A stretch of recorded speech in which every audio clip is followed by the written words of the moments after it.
Pendidikan itu penting, ngaji ku penting, men gak gampang dibujui. Iki contoh kecil.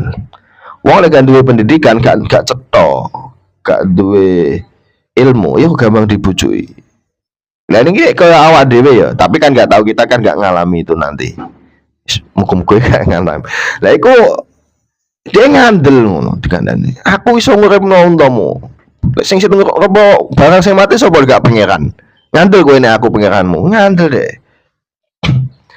Keahsanima bahkan unta sing wis mati mau digawe setan pada sing membo niku, keahsanima kaya luwih bagus-baguse perkara takulu kang tinemu apa ibil. Unta yang dihidupkan oleh Dajjal ini malah lebih burus, lebih baik, lebih gemuk, lebih indah, lebih sempurna dibanding untanya yang sudah mati. Apa nih sing lebih bagus? Apa nih duruan poane? Susunya itu lebih banyak.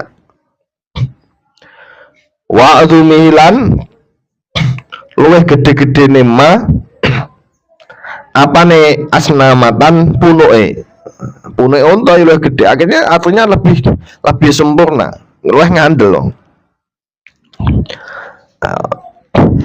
Gampang iku berarti wis kena fitnah Dajjal.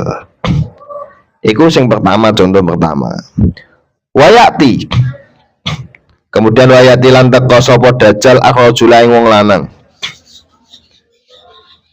Kot mata kak hale wis temen-temen mati sapa aku dulure rajul, wa matalan mati sapa abu bapake rajul.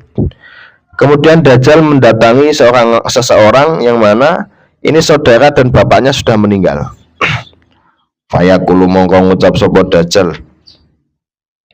Ara'aita apa to ningali sira in ahyaitu lamun nguripake sapa ingsun akhoka ing dulur sira wa bakalan bapak sira alas ta apa to ra ono iku tak lamun ngerti sapa sira ani ing sak temen ingsun iku kebuka pangeran sira. Enek wong sing bapake kaloro dure mati, Dajjal teko.